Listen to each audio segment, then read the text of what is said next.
En esta ocasión conoceremos al autor irlandés Samuel Beckett.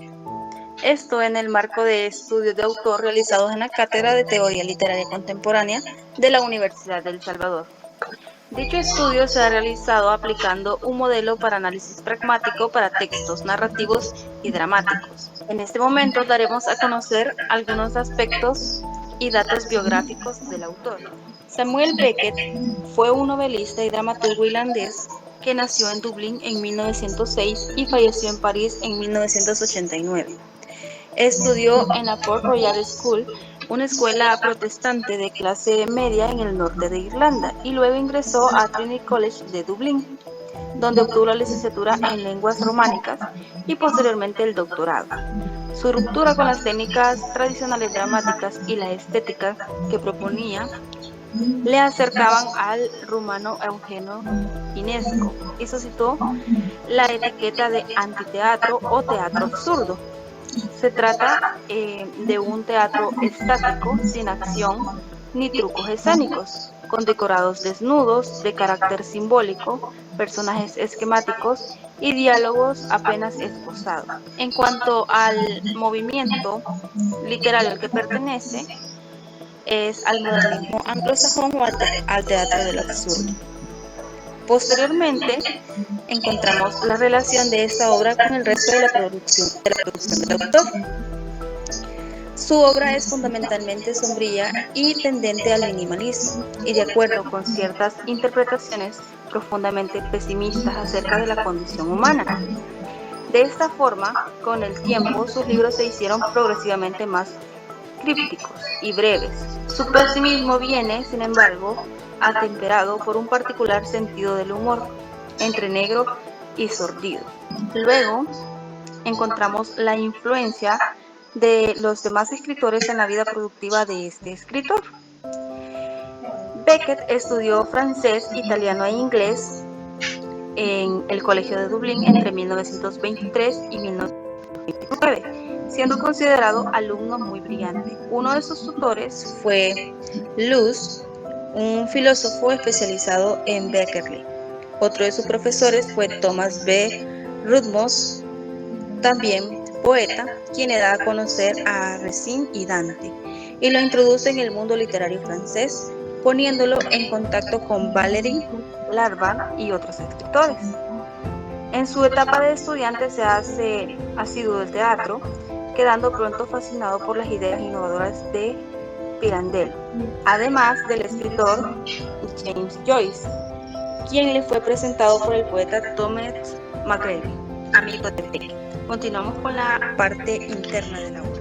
Bien, vamos a hablar sobre el texto como tal. Es importante saber el porqué el título de la obra, y este se debe a que la última cinta de Crabbe dentro de la obra, en esta obra se presenta un único personaje que presenta una última vez una cinta que contiene grabaciones de diferentes momentos de su vida, y es por eso que se llama la última cinta de Crabbe. Sobre los temas que se abordan dentro de este texto, podemos encontrar, por ejemplo, la soledad, puesto que Crabbe recordaba su vida, pero estaba completamente solo, es decir, estaba reproduciendo la cinta y no había nadie con él. También la idea del amor prohibido. A lo largo de la lectura del texto dramático nos podemos dar cuenta que en su momento tuvo un amor no correspondido, que él pensó que sí, pero al final resultó que no. También la cuestión de la infelicidad. Hasta la vejez, él se da cuenta que en realidad nunca alcanzó la felicidad, y por eso que igual se piensa sobre este aspecto. También el otro tema que aborda es el tema del tiempo. Reflexiona sobre que hay demasiado tiempo perdido prácticamente y que no logró hacer nada con él. Sobre las motivaciones de la creación de esta obra, esta fue inspirada por la experiencia de Beckett al escuchar a Mac leyendo extractos de sus novelas de Moyo, en 1951 y From and the Abandoned World 1957, del tercer programa de la BBC en diciembre de 1957. Al escuchar este monólogo, él quedó encantado y pensó en la idea de crear un texto con la misma lógica. Dentro de la idea central podemos encontrar que esta se basa en la valoración del tiempo, pues la vida como tal es completamente efímera y no se debe perder el tiempo, sino se debe concentrar en disfrutar de la vida y sobre todo en ser feliz. Sobre la estructura de la obra tenemos que está establecida a partir de un solo acto y posee 14 páginas. Encontramos el inicio, nudo, clímax y desenlace. La obra inicia con Crabbe por la tarde. Se presenta muy pensativo. Posteriormente pone en un aparato una cinta y procede a escucharla. Esa es la parte de inicio. Ya la parte del nudo se da cuando la cinta empieza a correr y de repente la cinta la detiene y reflexiona sobre la clase de cretino que fue en su juventud. Y en este desarrollo él reproduce la cinta y le pone pausa, reproduce y le pone pausa, y a veces hasta se pierde un poco como las secuencias y da un poco de cólera tantas veces que la quita y le pone.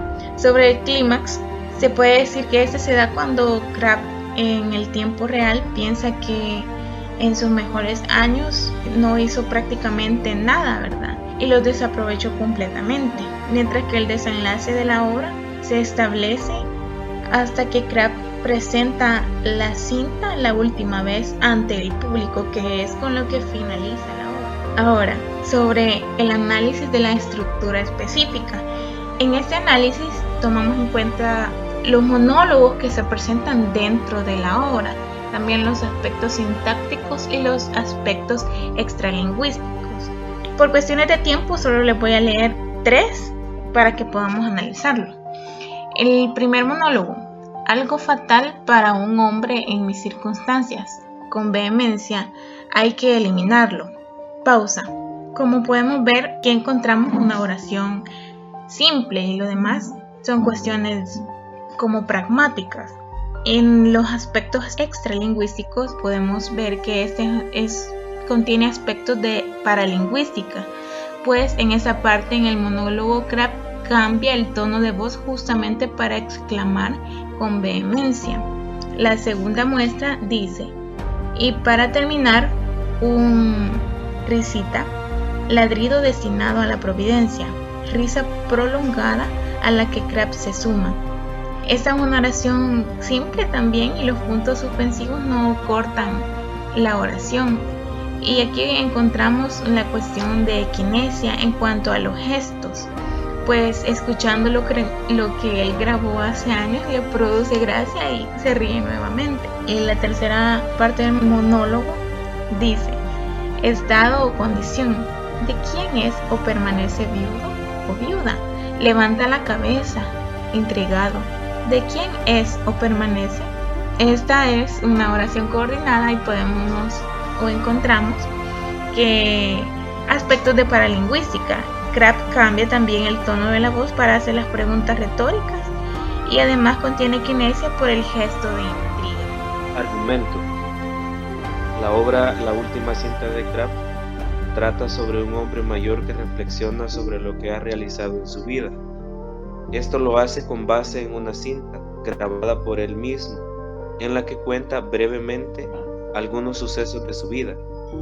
Además, manifiesta que es la última vez que reproduce la cinta. En cuanto a la trama, el texto dramático en análisis trata sobre Crabbe, un hombre de 69 años de edad que se encuentra totalmente solo. Crabbe reproduce una cinta que grabó de cuando tenía 39 años de edad. En ella detalla brevemente lo que vivió con Bianca en Kedar Street. Luego recuerda la casa del canal donde su madre recurría después de una larga viudez, pero lo que más recuerda es a una joven que le gustaba. Después de reproducir la cinta y reflexionar sobre lo vivido, explica que, cuando tuvo la oportunidad de ser feliz, no lo hizo, y ahora ya no lo desea. El tiempo. El tiempo de la obra en general se presenta de manera lineal. Sin embargo, el autor hace referencia a diferentes acronías, como el prolexis. Eso consiste en que se va a hacer referencia hacia el pasado. Eso se va a evidenciar en la obra, ya que son grabaciones las que escucha el personaje Crabbe, por lo tanto va a hacer alusión a hechos que ya pasaron anteriormente. Y vamos a resaltar acá en esa parte el tiempo psicológico. ¿En qué consiste el tiempo psicológico? Ese tiempo se pone cuando transcurre en la mente del personaje y por lo tanto posee un movimiento propio. Dentro de la obra la evidenciamos en la página 2 y yo les he colocado la siguiente muestra. Dice: Crabbe permanece un momento inmóvil, suspira profundamente, mira su reloj, registra su bolsillo, saca un sobre, lo vuelve a depositar en su sitio, registra de nuevo, saca un pequeño llavero, lo eleva a la altura de sus ojos, elige una llave y se levanta y va hacia la parte delantera de su mesa. Se agacha, abre con la llave el primer cajón, mira en su interior. Eso lo podemos ubicar, es decir, que eso está sucediendo prácticamente, lo piensa el personaje y lo hace, hace el movimiento propio. Luego vamos a tener el espacio en la ficción. El espacio en la ficción, en la narrativa, se refiere a los espacios en los que los personajes se mueven dentro de la obra literaria. El ambiente que se sitúa en las acciones dentro de la obra va a ser la habitación de Crabbe, y esto lo inicia o lo especifica al inicio de la obra cuando dice que el cuchitrín de Crabbe es donde prácticamente se encuentra Crabbe en su habitación, y ahí es donde comienza a escuchar las grabaciones. Y yo les he colocado la siguiente muestra. Dice: últimas horas de la tarde. Dentro de algún tiempo, el cuchitrín de Crabbe centra en primer término una mesa pequeña cuyos dos cajones se abren hacia el espectador. Esto lo podemos encontrar en la página 2. También podemos mencionar otros lugares más importantes que se van a poder evidenciar cuando está en desarrollo las grabaciones de las cintas que pone el personaje Crabbe. En cuanto a los personajes, tenemos que el personaje hacia el cual gira toda la obra es Crabbe. Por lo tanto, él es el único personaje del cual se puede rescatar información importante que nos permita conocerlo. Pero a medida que se desarrolla toda esta obra, dentro de las grabaciones que Crabbe estaba escuchando se mencionan a otros personajes, y en su mayoría son mujeres con las cuales Crabbe tuvo algún tipo de contacto en el pasado. Sin embargo, es muy poca la información que se presenta sobre ellos. Tenemos que el personaje principal es Crabbe. Él es un hombre viejo y solitario, un anciano que encuentra las cintas que él mismo grababa cuando era joven. Se menciona que es un hombre envejecido que acostumbra a grabar su diario en un magnetófono. En cuanto a su apariencia personal, se da a conocer la forma en la que estaba vestido y la apariencia física que él tenía, tal como se ve en la siguiente muestra, que dice: chaleco negro muy deslucido con 4 bolsillos holgados, pesado reloj de plata con cadena, camisa blanca mugrienta desabrochada sin cuello, extraño par de botas de un blanco sucio del 48 por lo menos, muy estrechas y puntiagudas, tez blanca, nariz violácea, pelo gris en desorden, mal afeitado, muy miope pero sin gafas, duro de oído, voz cascada, de tono muy particular, andar penoso, pantalones estrechos demasiado cortos de un negro descolorido por la orina. Esto lo podemos encontrar en la página número 2. Otra cuestión importante que se menciona sobre este personaje es que le desagrada escuchar a su yo del pasado. Y como bien sabemos, la mayoría de personas a medida que pasa el tiempo cambian y mejoran aquellos aspectos negativos que puedan tener en sus vidas. Por lo tanto, el Crabbe antiguo al que se está escuchando por medio de las cintas, prácticamente es una persona completamente diferente a lo que él es en el presente. Por esa razón, él se critica a sí mismo e incluso dice que era un egocéntrico. Luego, en los personajes secundarios, estos son retomados de la cinta que Crabbe estaba escuchando, por lo tanto, los podemos identificar solamente ahí. Tenemos a Bianca, y según se menciona, es una mujer con la que Crabbe vivió. También tenemos a Effie, que es una mujer con la cual Crabbe recuerda y piensa en que pudo haber sido feliz con ella.